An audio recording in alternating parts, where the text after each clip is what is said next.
We are Rogue Media Sports. Manchester United fans deserve happiness too, don't you all think? Liverpool just keep winning and winning and winning. I don't know how they keep getting away with it. And Arsenal, I don't know what to say after that game. I'm speechless. I'm really speechless. Like, words cannot describe how I feel after this game. This is Minor Football Fans Podcast. Let's go!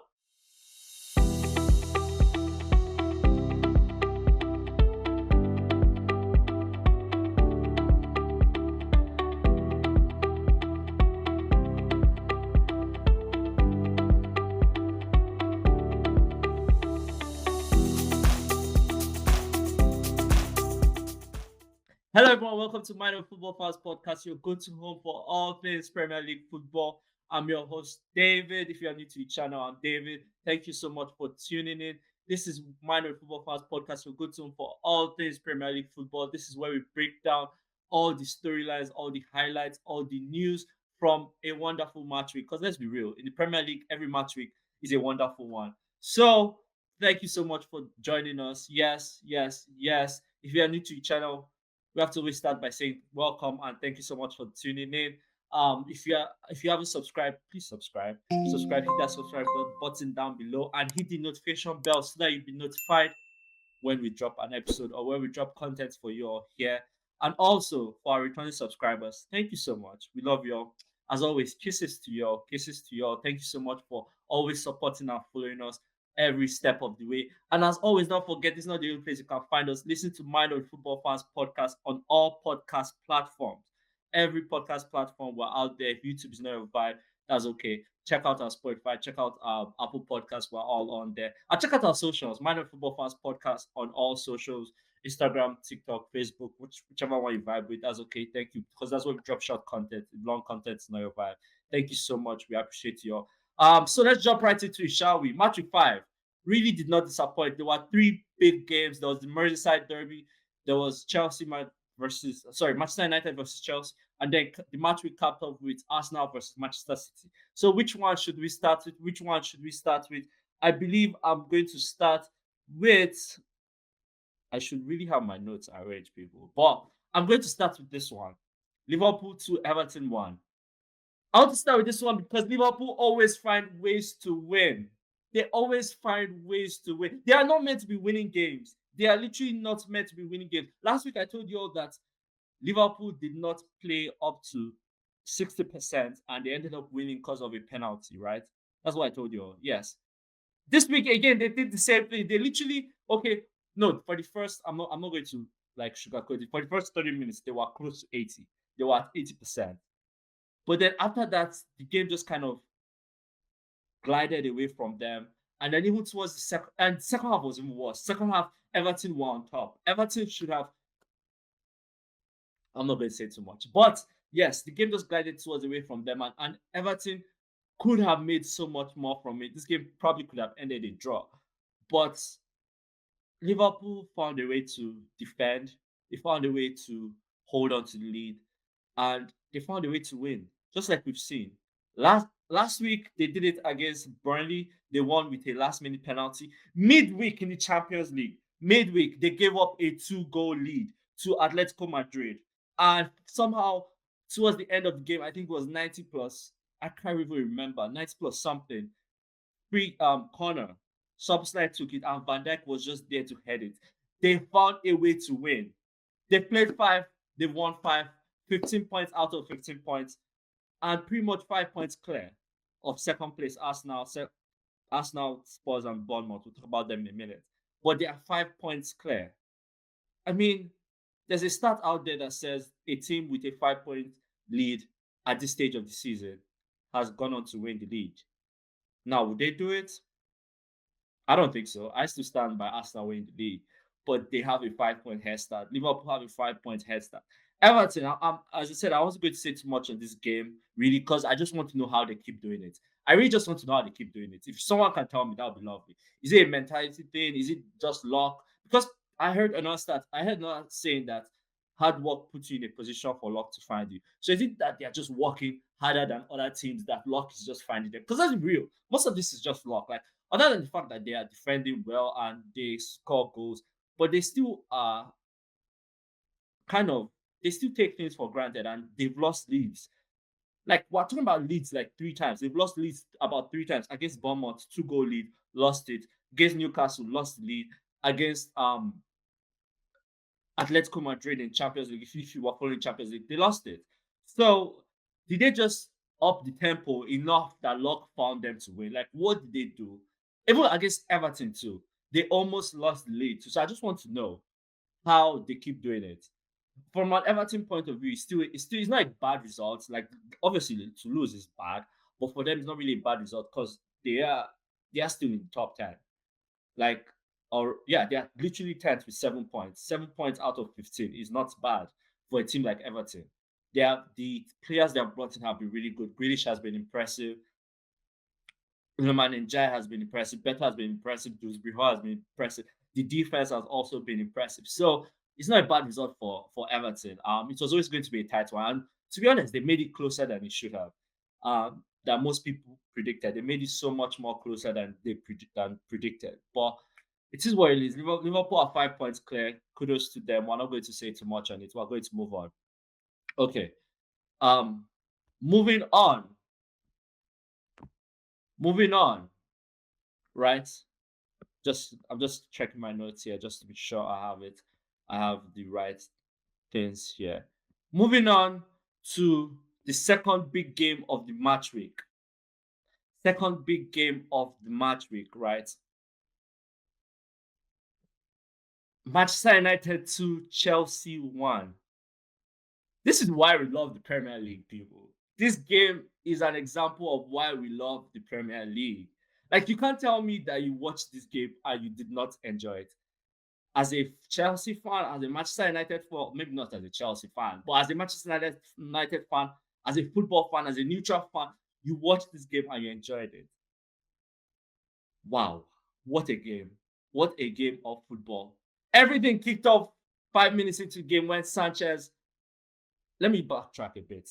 5 minutes into the game, everything kicked off when a long ball was played by Man United goalkeeper Ben Yedder, and he found Shesko's head. Shesko flicked it up for Mbemo, and Mbemo is straight on goal. And Sanchez comes out and takes him out. Literally takes him out. And Chelsea are down to 10 men. It pretty much just spirals from there, down to 10 men. Now, before I go on and tell you more about this game and break down this game, if you were not on the live stream that we had yesterday, the watch along we had yesterday, well, let me tell you what I said. Before the live stream started, before the game started, or rather before the game started on the live stream, I said that this is a game Manchester United will win. I predicted Manchester United to win this game because I just felt like this is one of those games where Manchester United will win. I forgot about the stats where United hadn't lost to Chelsea at Old Trafford in almost I can't remember how many years, right? I forgot that stat. I just said this was a game that they were bound to win, right? And I think I said this was a game that would propel them to do greater things, right? And lo and behold, 5 minutes into the game, it kicked on that way.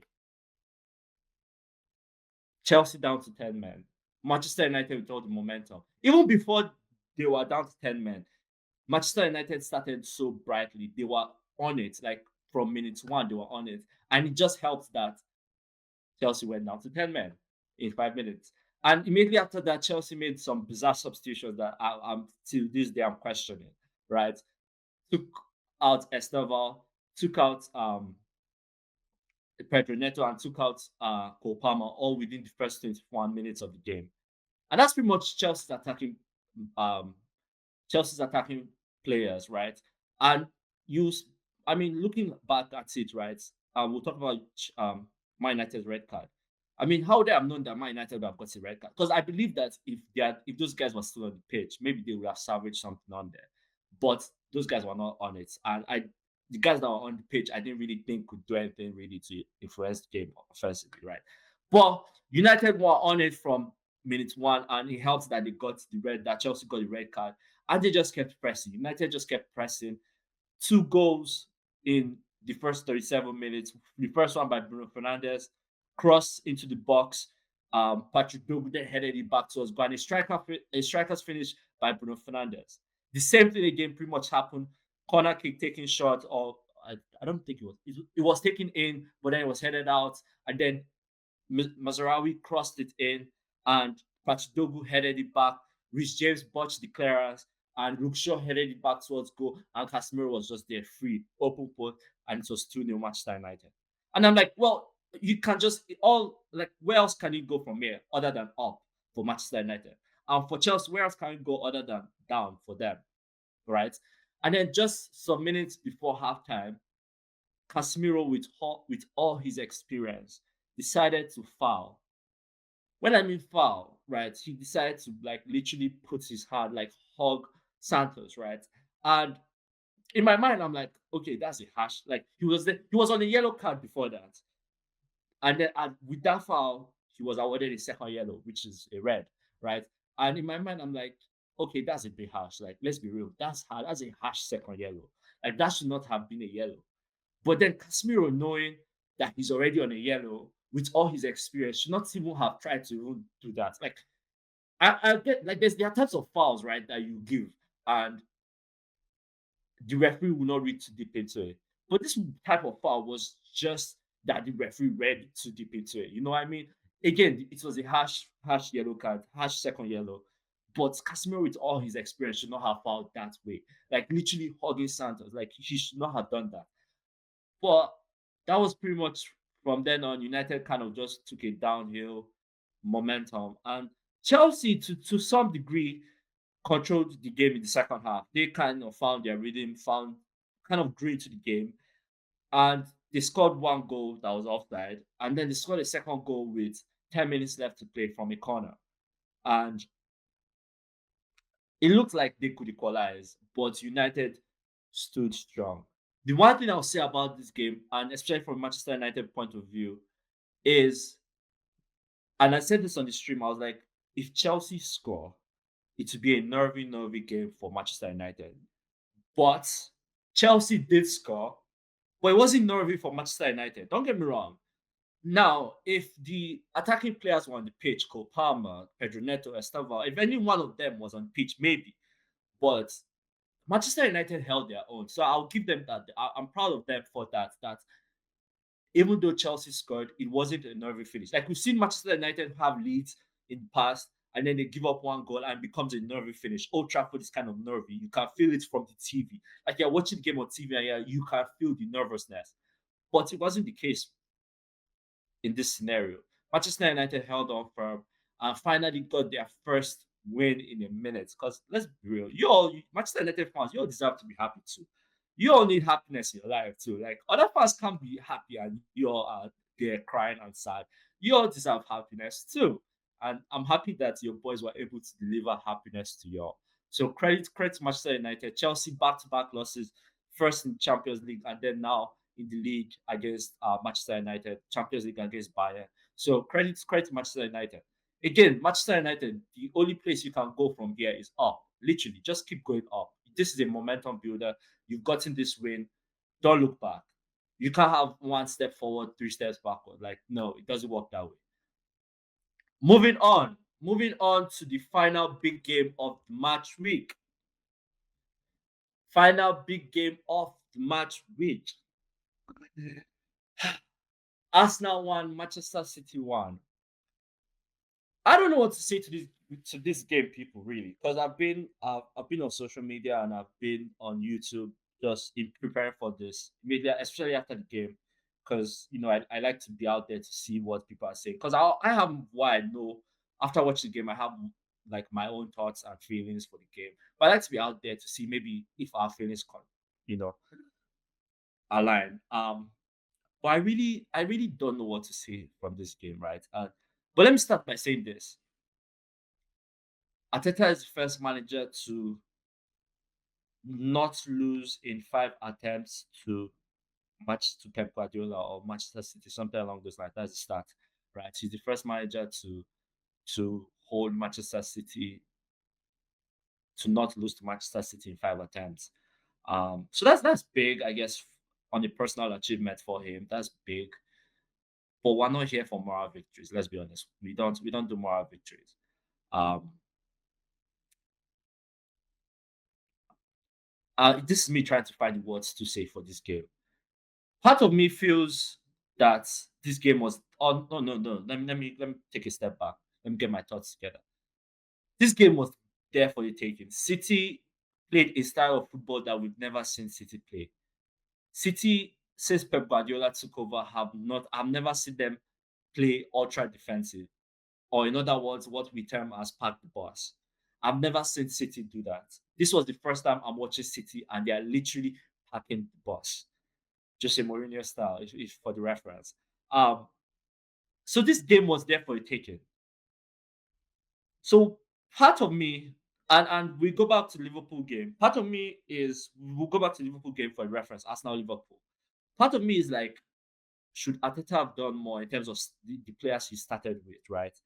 Should he have started Eze as at the 10? Should he have started Martinelli at the wing instead of Trossard and Merino, respectively? Part of me feels like he should have. But then another part of me is these are the same group of players that performed midweek. You know, Trossard came on, provided a goal and assist midweek.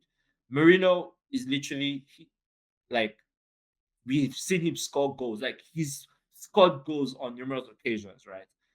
Now, people as from what point of view, people are saying like, well, he went ultra defensive. He went defensive. And against Liverpool, see, against Liverpool in Liverpool game, that was the same criticism of Arteta that he did not take the handbrakes off. He literally played defensively. And part of me now looking in this game agrees with that because if you all remember from that episode, I came out and said, no, that was not the case. He didn't play ultra defensive. Liverpool just had a moment of brilliance, this and that and this, right? Part of me feels like in this game he did go ultra defensive. But then another part of me is like, City again were just good defensively. And Arsenal have the talent to have caused damage in the first half. Um, Jamie Carragher said something earlier about how Arsenal wasted 45 minutes in this game. Part of me agrees with that because in the first half, I think City were there for the taking. Because the goal Haaland scored was a counter-attacking goal. Like, it was literally a counter-attacking goal. Other than that, they didn't really have anything, right? As you expect, because Arsenal are the best team defensively in the league and arguably Europe, right? So Jim Carragher said Arsenal wasted 45 minutes. And part of me agrees with that. Another part of me is like, the players Ateta put out there could have gotten the job done. We've seen Mikel Moreno score a hat trick with Spain. We've seen him score 2 goals against Liverpool in seasons past. This same midfield, midweek, didn't really do anything, yes, but this is still a midfield that has goals in there with Declan Rice and Mikel Moreno. Now, people might say, well, there's no creativity there. True, true. That's okay. That's fair. I don't think any of them their strongest suit is creativity. But they can still produce. They can still get goals. We've seen them get assists, right? Um, so I don't know where I stand with Arsenal on this game. I don't know if it's if which pretty much everyone on social media has been like Ateta went to defensive. This was Ateta's mistake. He cost us the first half of this game. Part of me is with it. Part of me is like, okay, but we had the whole second half, and City just won, literally packed the bus. And he brought on Eze. Eze played the 10. There was a difference. Saka came on, and we had a couple of good chances, but obviously Donnarumma saved some. So I really don't know where I stand with this. Looking back at this game with Arsenal, I really don't know. Now, does that mean I'm changing my prediction that Arsenal will win the league? No, we're 5 games into the season. There are still 33 more games to go. Liverpool can lose 2 in a row, and Arsenal will be back in it, right? So I'm not going to say yeah and say like I'm changing my prediction. That's not what I'm doing. But I just don't know how to feel about Arsenal after this game. I don't know if this is a poor result for Arsenal or this is it is what it is. I don't know what to feel about it. So you guys tell me in the comments how you see this game. Do you all agree with people that said Ateta missed it in the first half, wasted a first half in this game, or are you with like, well, it's City, like they were too good defense? Like, let me know what you guys think in the comments. Now, from a City's perspective, again, as I said earlier, City literally just played defensively, and this is the best defensive performance I've seen from City in a minute. This is going back to last season, really. And I don't know. I don't know what to think about City. Do I still see them finishing fourth? That's a good question. I don't know. I don't know if I still see City finishing fourth. Now, can they win 10 in a row? I don't think that's happening again with this City team. I will say the caveat to this, they do have a lot of injuries. Turkey is out, Omar Mamouche is out, Ed Nuri is out. So they do have a bunch of injuries, right? But do I still think the City team can go on like a 5 game win streak? No, not really. I don't think that's possible. Would they still finish fourth? Ask me in January. Let's ask that question in January. Maybe I'll have a better answer for you. I might have a better answer for you. But that's where I am with this game. This game, it was a good game to watch. Don't you know, it was a good game to watch. Arsenal dominated, controlled the game. But in terms of the result, which is really what matters, I really don't know how to feel about the game. So we'll move on. We'll move on. That's really all I had to say from this game. Right. Bournemouth nil, Newcastle nil. Newcastle coming off a week where they lost to Barcelona in the Champions League 2-1. Yes, Marcus Rashford back to his very best with Barcelona. Credit to him. So shout out to him. Um, really didn't do much. Bournemouth, their best start to a season, 10 points out of 15. Won 3, drawn 1, lost 1. Pretty much same as Arsenal. Credit to Bournemouth, credit to Bournemouth to their start of the season. I think this is the best start they've had in their lifetime. Newcastle, they're still going through the changes, especially with the changes in the team. They're still trying to adapt. It's kind of weird, really, for Newcastle, and they're still. I guess they're having to cope with playing Champions League on Thursday, which was new, and this is the only time it happened, really, and it will happen. Um, Playing Champions League on a Thursday and then moving on to play on a Sunday, kind of like Europa League style. But yeah, I think it's a fair result for both teams. Nothing really to separate them. It was an equal opportunity game for both teams. Let's put it like that. So we won't really say too much on that. Moving on. Only one first one. Ange is still yet to get a win as a Nottingham Forest manager.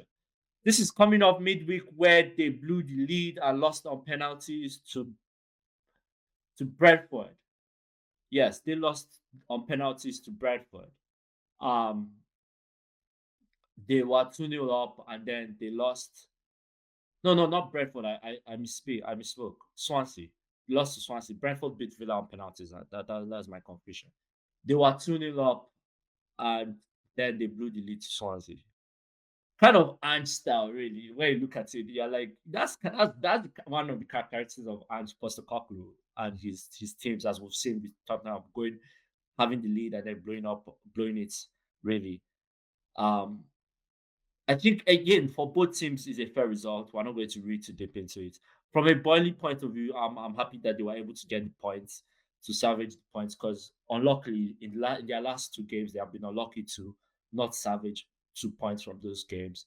So it is what it is really. For both teams is a fair result. We're not going to say too much on it. We'll move on with our life. So yeah, moving on. Brighton to Tottenham to shout out to Tottenham again. Thomas Frank, the reason why this team will finish sixth, possibly fifth, we'll come back in December, January to talk more about that. But Brighton were 2-0 up, and they allowed Tottenham to get 2 goals back. One goal before halftime, and then the other goal right after halftime, or not right after halftime, but towards the end of the game. Um, I think if this was still Ange Postecoglou and his team, I don't think Spurs are coming back. I think Brighton would have even scored 2 more goals. Really, it's ended 4-0.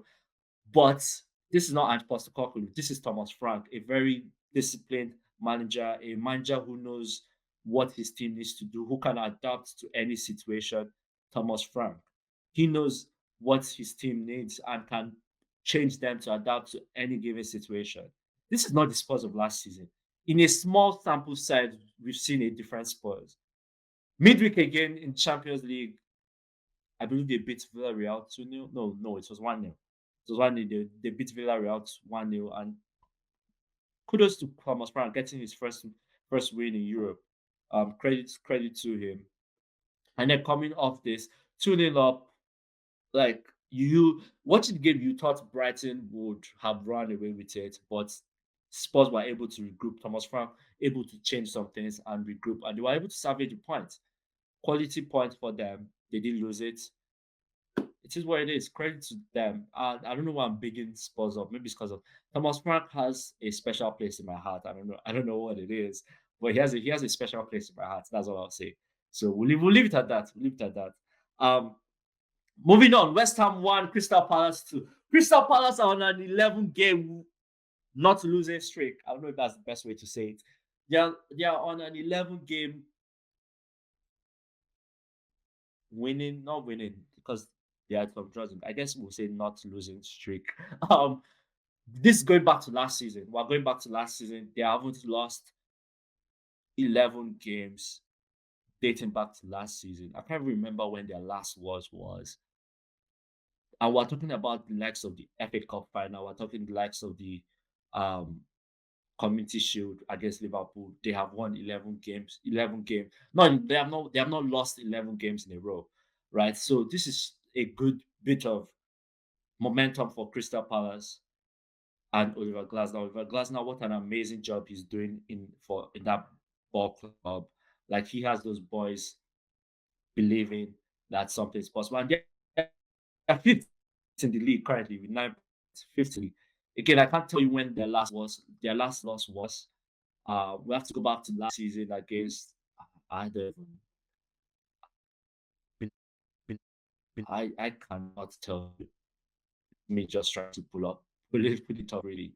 Their last loss was against.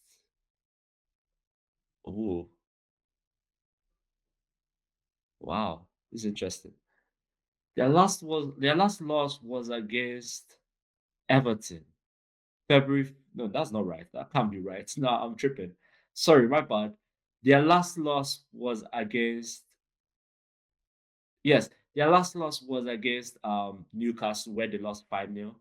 That was their last loss. Since then, one, two, three, 4, 5, 6, 7, 8,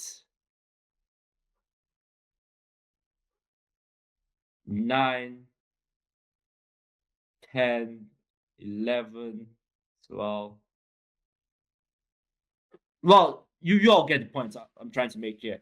They're on a roll, right? And West Ham, on the other hand, are really not on a roll. Just one win in their last, how many matches? What, 7 matches this season in all competitions.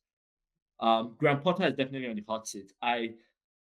I'll be shocked, and this is me saying I'll be shocked if Graham Potter is here by match week 6. I'll be really shocked.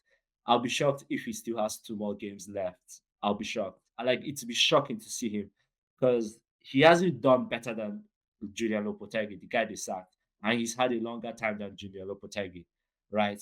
So it's kind of weird. I'll be shocked if Graham Potter is there by match week 6, and I will leave it at that. We'll leave it at that. Moving on. Wolves 1, Leeds 3. Wolves are a shocking team. Wolves are a shocking team. Wolves are really shocking. And I'm surprised, really, right? And I'm talking about Wolves, right? Because they currently sit bottom of the league, but they just signed their manager to a 3-year, a new 3-year deal. And when I saw that, I was like, okay, now, obviously, I'm sitting here as a fan. I'm like, why? Right. But I'm sure the board obviously have a reason. And I can see that reason. I'm putting them in my shoes and I can see that reason. They're like, okay, the results haven't gone our way, yes. But the play has been amazing. The play has warranted results. They haven't gotten the results, but the plays have warranted results. They haven't just come. And maybe they will. Maybe that's what the board is like. Don't worry, the results will come. And maybe there's a connection between the coach and the Victor Pereira and the board, and maybe that's why he gave them 3-0. But I was kind of shocked when I saw that, right? But shout out to Leeds getting the goals. The one problem with Leeds was like they could not, like, they couldn't score. That was the one problem with them. They couldn't score. And that's why they brought in all this, they brought in Okafor, they brought in Calvin Lewin, they brought in a bunch of people to help them score, right? And so far, so good. Especially against Wolves, they did score 3 beautiful goals. Like, they were beautiful, beautiful goals. So shout out to even all the promoted teams, really, because they are pretty much up there. I think The only team that is definitely will say might be struggling is really Burnley, but Burnley has 4 points, and I think that doesn't really tell the full story. I think for Burnley, 4 points doesn't really tell the full story. The way they have played so far deserve much more. They deserve at least six to seven more points. But it is what it is. That's the Premier League for you, you know. So yeah, shout out to Leeds. I think it's a fair result for both teams. So we'll move on, right? We'll move on to to one of my favorite games. Really, when I was watching this game was pretty good. Fulham 3, Brentford 1. Brentford took the lead against the run of play. Out after what's his name? I'm blanking. What's his name? How am I blanking on this? Um, oh my god, why am I blanking? Josh King, is it that's his name? I think that's his name, Josh King. Uh, that's his name. Yes, Josh King. After Josh King gave a pass away, an errant pass away, Damsgaard was able to get on it and just slot it home, and it was 1-0. And in 18 minutes time, Iwobi found the nets. Again, Brentford were bad defensively, and 93 seconds later, Iwobi found Wilson for a beautiful finish. That was a beautiful game of football. Beautiful game of football. Iwobi, wow. What shout out to Alex Iwobi. Alex Iwobi was amazing in that game. Like not only his goal, but the ball to find Harry Wilson right on the money. And Iwobi kind of has been underrated ever since he got to Fulham. I know he left Arsenal, he went to Everton, but now he's at Fulham. And ever since he's moved to Fulham, he's just been under the radar and he's been providing really. So shout out to Fulham. Really, and I think Fulham should have gotten much more than they have right now in terms of points. They have been unlucky in a few games, but they have put their head down and they have worked. They have really worked. So shout out to Fulham. Brentford, I'm not going to say too much on it. I'm not going to say too much on Brentford. It is what it is. So, yeah, good result for Fulham. To cap things off, Sunderland won, Aston Villa won. Aston Villa finally scoring a goal in the Premier League. I'm so happy for them. Again, moral victories. It seems like this will be giving moral victories to not teams like Arsenal that are competing for a title. But yeah, moral victory to Aston Villa scoring their first goal in the Premier League. Shout out to them. Still haven't been able to get the win. They pretty much sit in the relegation zone right now with just 3 points together with West Ham and Wolves. Um, Kind of sad really when you think of Aston Villa and Unai Emery. But again, as I said in the last episode, if there's a guy that can change things around, it's definitely Unai Emery. I don't know what the problem is. Really, I can't tell you what the problem is because they have players that can produce, but I don't know. It is what it is. We're not going to say too much on it. Sunderland, again, good result for Sunderland getting a point. The promoted teams are pretty much on there. Sunderland sitting seventh in the league. Good result for them. Or not good result, but okay result when you think about how they played with 10 men from the 33rd minute of the game. Like I think is a fair result for them. So yeah. But yeah, that brings us to the end of our Matchweek 5 recap, breakdown, and analysis. Um, Matchweek 6 doesn't really have any big game. Matchweek 6, the fixtures, there isn't really any big game. We'll definitely be there to see. I do want to touch on this game. Crystal Palace, there are two teams in the league that haven't lost this season. One of them is Crystal Palace, one of them is Liverpool. Crystal Palace are riding an 11-game not losing streak. Liverpool are pretty much the gods of finding ways to win. They meet in Matchweek 6 at Selhurst Park. That'll be an entertaining watch. That will definitely be an entertaining watch. Let's see. There's a saying, and is it immovable force? No, immovable. Sorry, unbreakable object. When and I don't know what the saying is. I forget. But you all know what I'm trying to say. Really, when a force meets an object, like and one has to give. Literally, one has to give.